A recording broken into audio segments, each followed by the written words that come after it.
Comrade Surendra Malik, साथी दिनेश श्रीवास और आज इस उमस भरी गर्मी की परवाह न करते हुए कार्यक्रम में शामिल हुए तमाम साथियों।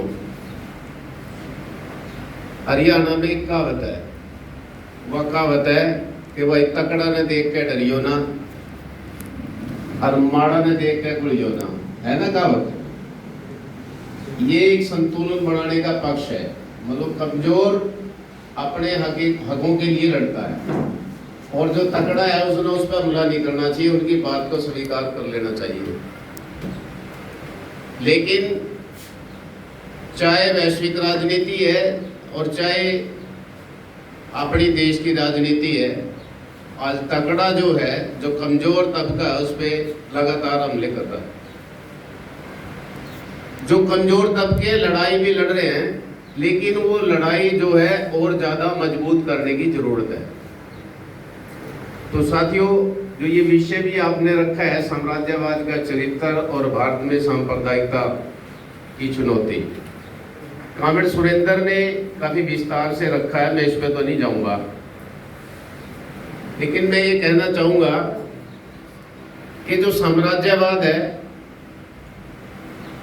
वो जो कमजोर देश हैं या गरीब मुल्क हैं, उनके ऊपर अपना वर्चस्व स्थापित करने के लिए वहां के जो प्राकृतिक संसाधन है उनका दोहन करते हैं, चाहे वो सैन्य बल के ऊपर, राजनीतिक और सांस्कृतिक तौर पे या आर्थिक तौर पे, यानी कि असमानता पैदा करते हैं और शोषण करते हैं। अपने देश ने तो ये भुगता है कई साल तक। ब्रिटेन का अपना देश गुलाम रहा और लड़ाइयां लड़ी काफी लंबे समय तक और कुर्बानियां दी, यातनाएं ली और बहुत लंबे समय के बाद अपना देश जो है आजाद हुआ। इसी तरीके से क्यूबा जो है 1959 के अंदर जो एक समाजवादी क्रांति करके वहां पे स्थापित हुए, क्योंकि उससे पहले भी जो क्यूबा है, स्पेन का जो है वहां पे आधिपत्य था और उसके खिलाफ लड़ाई लड़ने वाले जो महानायक थे, जोस मार्टी, जो राजनीतिक नायक थे, लेखक थे, कवि थे, पत्रकार थे और पूरे लैटिन अमेरिका के अंदर उसको एक नायक के तौर पर देखते थे, जिन्होंने एक क्रांति की पृष्ठभूमि को तैयार किया।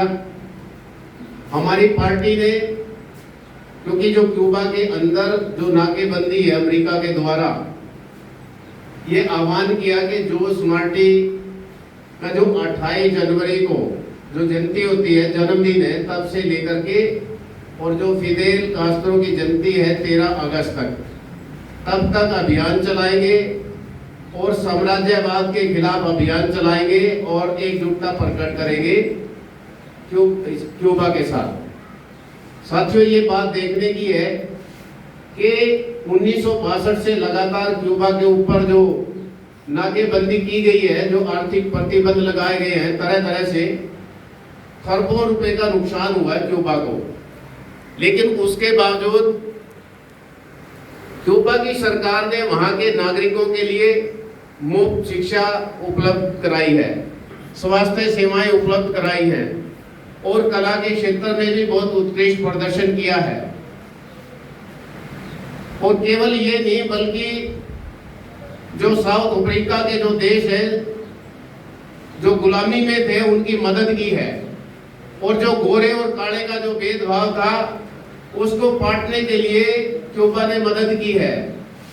आमतौर पे ये कहते हैं कि जब नेल्सन मंडेला जीत करके आया, उसकी पहली यात्रा क्यूबा से हुई थी, क्योंकि क्यूबा ने उसकी मदद की थी और सहयोग दिया था। और इससे अलग भी हमने देखा कोरोना काल के समय में, मतलब जब एक जहाज के अंदर करीब 1500 लोग थे, यूरोप के देशों के, अलग अलग देशों के लोग, और जब अमेरिका की बंदरगाह पे वो उतरना चाहता था, लेकिन अमेरिका ने उसे उतरने नहीं दिया, क्योंकि बहुत सारे दुनिया के देशों में प्रतिबंध लगाए हुए थे। केवल क्यूबा ही था जिसने अपनी बंदरगाह पे उस जहाज को उतरने की जगह दी। केवल उतरा नहीं, बल्कि वहां के लोगों के लिए जो कोरोना पीड़ित थे और उनका इलाज वहां पे किया।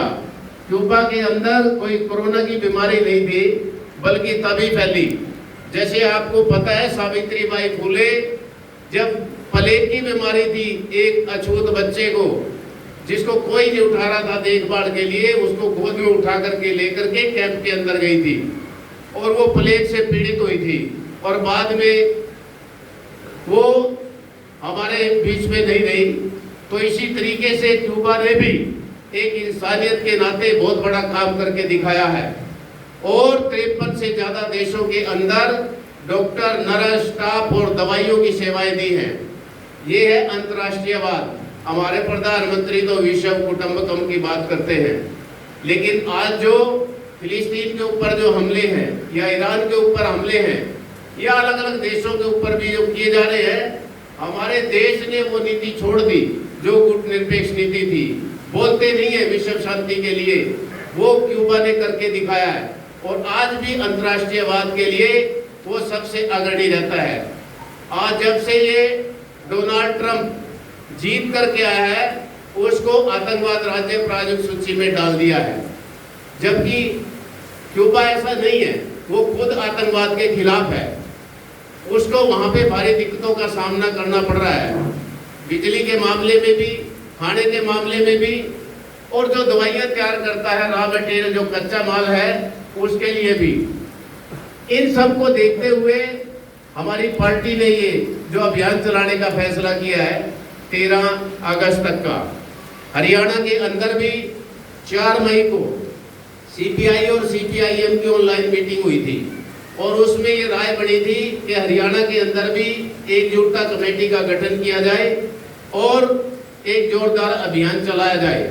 हमारी पार्टी ने तो 5 लाख रुपए इकट्ठा करने की बात की थी, लेकिन जब ये रिस्पॉन्स मिलने लगा तो शायद ये ज़्यादा भी हो सकता है। उसी में ये योजना बनी 16 तारीख को, जो अभी 16 तारीख गई है, सभी प्रगतिशील संगठनों की, कर्मचारी संगठनों की एक मीटिंग हुई जिसमें पार्टी के पोलिट ब्यूरो मेंबर आर अरुण भी आए थे, जो विदेशी मामलों के कन्वीनर हैं पार्टी के, और उन्हें काफी विस्तार से अपने जो साथी वहां पे इकट्ठा हुए थे उनके बीच में बातचीत रखी थी। उसमें उसी दिन राज्य स्तर की एक एकजुटता कमेटी का गठन किया है और इसके जो संयोजक है कामरेड सुरेंद्र मलिक है और जो को कन्वीनर है अश्विनी बख्शी हैं, जो सीपीआई से है और वकीलों का संगठन है, उसके अंदर भी काम करते हैं। तो आह्वान किया गया उस मीटिंग के अंदर कि 15 अगस्त से पहले यानी कि 13 अगस्त तक सभी जिलों के अंदर पार्टी के जो सेक्रेटरी है समन्वय करके ऐसी मीटिंग बुला करके ऐसी एकजुटता कमेटियों का गठन करें और चंदा अभियान चलाएं। अलग अलग संगठनों ने अपने स्तर पे भी फैसले लिए हैं, कोई 10 रुपए दे या कोई 1 दिन का वेतन दे, इससे भी ज्यादा दे सकते हैं। ये अभियान जो है यहाँ भी योजना बना करके चलाना है और यहाँ पे चंदा इकट्ठा करके जो पार्टी ने खाता भी दिया है, शायद पर्चे भी निकाले होंगे आपने निश्चित तौर पे, उसमें वो भेजना है। आज जो है ये आप फैसला लें और इसकी तैयारी करें और जोरदार अभियान चलाएंगे। बाकी जो विषय था, क्योंकि बहुत बड़ा विषय है, इसमें आप कितना भी जोड़ सकते हैं, लेकिन पढ़ने की जरूरत है, स्वाध्याय करने की जरूरत है कि आज साम्राज्यवाद का और सांप्रदायिकता का हम मुकाबला कैसे करें। जब तक हम ये नहीं समझेंगे, किताबों को नहीं पढ़ेंगे, विचार विमर्श नहीं करेंगे, छोटे छोटे जत्थे नहीं निकालेंगे, नुक्कड़ मीटिंग नहीं करेंगे, इंडोर मीटिंग नहीं करेंगे, जन अभियान नहीं चलाएंगे, सभाएं नहीं करेंगे, कल्चरल टीमें नहीं बनाएंगे, तो हम इसका मुकाबला नहीं कर सकते। वैचारिक तौर पे और राजनीतिक तौर पे हमें ये मुकाबला करना पड़ेगा, तभी हमारा आंदोलन आगे बढ़ेगा और हमारी जीत संभव होगी। इन्हीं शब्दों के साथ मैं अपनी बात खत्म करता हूँ। धन्यवाद साथियों।